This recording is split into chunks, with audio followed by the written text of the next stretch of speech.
Hello students. तो maths का paper हमने जो 11th क्लास का जो सैम्पल पेपर था वो अपलोड कर दिया है। उसके बाद आज हम फिज़िक्स का सैम्पल पेपर लेके आए हैं +1 क्लास का प्री बोर्ड। आप देख सकते हो फरवरी 2020 प्री बोर्ड का ये सैम्पल पेपर बोर्ड की तरफ से भेजा गया है। तो इसमें हमारे पास देखिए यहाँ पे ABCD 4 सेक्शंस हैं। थोड़ा लेंथी पेपर है और इसके सोल्यूशंस हमने किए हैं आज। तो जल्दी से हम इसके सोल्यूशंस देख लेते हैं। क्वेश्चंस आप देख सकते हो यहाँ पे 1 to 13 जो क्वेश्चंस हैं वो हमारे जो है सेक्शन ए के मतलब के 1 मार्क्स के क्वेश्चंस हैं। तो सोल्यूशन देख लेते हैं हम जल्दी से इसका। तो हमारे पास इसका सोल्यूशन ऑलरेडी मैंने टाइम सेव करने के लिए जो है वो सोल्यूशन इसका लिख दिया है। तो पहले हम देखते हैं। देखिए इसमें फर्स्ट क्वेश्चन है हमारा सेक्शन ए का फर्स्ट क्वेश्चन 1 मार्क्स का 11th क्लास फिजिक्स का 35 मार्क्स का जो प्री बोर्ड सैम्पल पेपर भेजा गया है।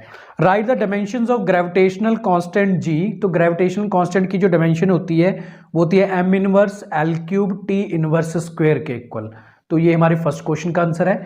नाउ सेकंड है हमारे पास state Kepler's third law of planetary motion. ये हमारा लोअर क्लास का टॉपिक है, 9th में भी हम इसको पढ़ चुके हैं, बहुत ही easy. The period for a planet to a orbit the sun increases rapidly with the radius of its orbit। इसको हम मैथमेटिक लिख सकते हैं t square is directly proportional to r cube.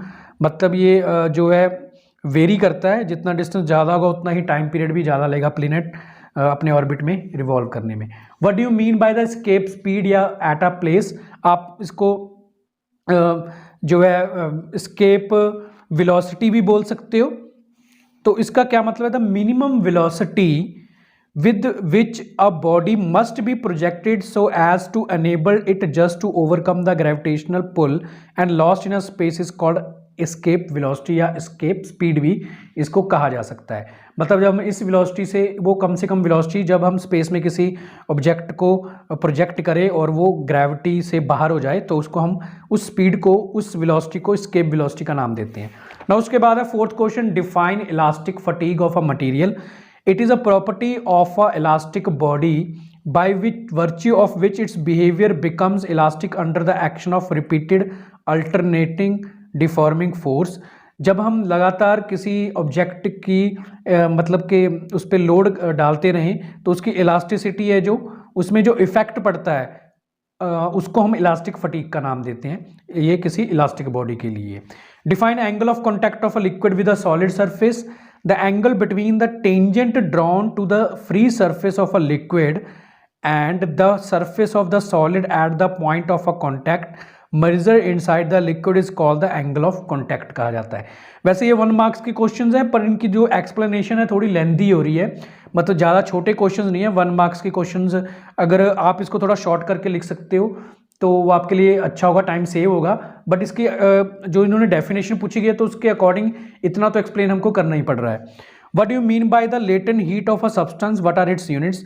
तो latent heat is a heat by which phase of a material got change but the temperature remains constant. जिसमें उसकी state change हो जाती है मटेरियल की बट उसका टेम्परेचर चेंज नहीं होता, उसको हम लेटेंट हीट बोलते हैं। जो इसकी SI यूनिट है वो जूल ही होगी क्योंकि ये हीट है तो इसको जूल में हम जो है मेजर करेंगे ना। उसके बाद हमारे पास 7th क्वेश्चन है give the statement of Newton's law of cooling.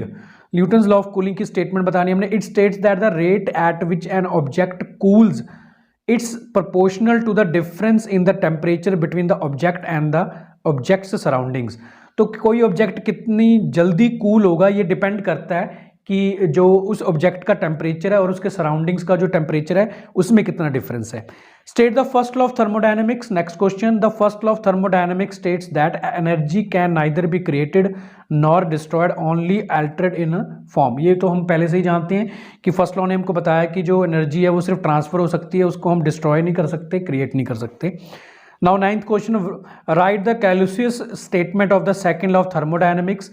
तो इसका आंसर है it is impossible to design a device which work on the cycle and produce no other effect other than the heat transfer from a cold body to a hot body. तो ये impossible है कि हम कोई ऐसा device तैयार करें जो 100% हमको एफिशिएंसी दे। ये जो सेकंड लॉ ऑफ थर्मोडायनेमिक्स है ना। उसके बाद है 10th question what do you mean by the degree of freedom of a system. The number of independent ways in which the molecules of gas can move is called the degree of freedom बोलते हैं। जो gas के molecule कितने number of ways में freely move कर सकते हैं उसको हम डिग्री ऑफ फ्रीडम का नाम देते हैं। Give the statement of a law of equipartition of energy. It states that for a dynamical system in a thermal equilibrium, the total energy of the system is shared equally by all the degree of freedom. तो अगर कोई system dynamic है, मतलब कि continuously जो है वो move कर रहा है, तो उसकी जो एनर्जी है वो इक्वली डिस्ट्रीब्यूट हो जाते हैं in all degree of freedom ना। उसके बाद और है इसका 11th का और पार्ट है जिसमें एक न्यूमेरिकल है, एवरेज काइनेटिक एनर्जी पर मॉलिक्यूल। हमने हाइड्रोजन की पता करनी है, एक बाई मॉलिक्यूल है हमारे पास हाइड्रोजन, तो उसकी एवरेज काइनेटिक एनर्जी का फॉर्मूला 5/2 kT के इक्वल होता है। के हमको बोल्ट्जमैन कांस्टेंट की वैल्यू पहले से ही दी गई है, तो इसमें हम सब्स्टिट्यूट करेंगे तो 9.41 × 10⁻⁻21 जूल हमारे पास इसका आंसर आ जाएगा। टेम्परेचर भी हमको 6000 ऑलरेडी गिवन है। ये था इसका और पार्ट ना। उसके बाद हम देख लेते हैं क्वेश्चन नंबर 11 के बाद क्वेश्चन नंबर 12। तो हाँ, क्वेश्चन नंबर 12 देख लेते हैं हम। 12th क्वेश्चन है हमारे पास, what is the effect on the time period of oscillations of a body attached to a spring is cut to a half of its length. अगर हम किसी स्प्रिंग की जो लेंथ है उसको हाफ कर दें तो उसके टाइम पीरियड पे क्या फ़र्क पड़ेगा।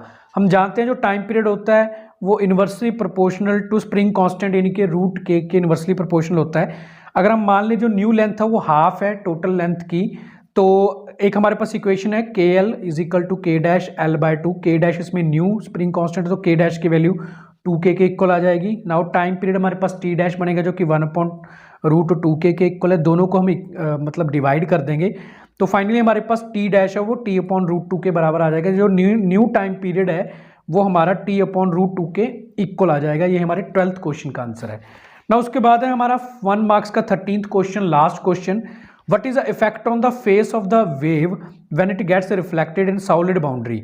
क्या होगा अगर कोई वेव है जो सॉलिड बाउंड्री से रिफ्लेक्ट होके आए तो उसका फेस कितना चेंज होगा। व्हेन अ साउंड या कोई भी wave gets reflected from a sound solid boundary then it is undergoes a phase change. 180 degree पे उसका फेस चेंज हो जाएगा। एंड सेकेंड पार्ट में है when a wave gets reflected from a open boundary then it undergoes no phase change, तो उसका कोई भी फेस चेंज नहीं होगा। तो स्टूडेंट्स ये था हमारे सेक्शन ए। अभी हमने फिलहाल सॉल्व किया है, थोड़ा टाइम इसमें ज़्यादा लग रहा है क्योंकि हमको तो क्वेश्चंस है हमारे पास इसमें। तो सेक्शन ए आज हमने सॉल्व कर दिया, इसका मतलब इसके सॉल्यूशंस आपको जो है वीडियो में देखने को मिल रहे हैं। तो एक बार देख लीजिए फिर से, सभी सॉल्यूशंस आप स्क्रीनशॉट ले सकते हो, ये आपको अभी हेल्प देने वाले हैं क्योंकि आपके जो प्री बोर्ड एग्जाम्स हैं 14 से शुरू हैं। कई स्कूल्स हैं जो पंजाब में वो ऑनलाइन ले रहे हैं प्री बोर्ड एग्जाम्स, बट कई स्कूल्स हैं जो वो ऑफलाइन ले रहे हैं।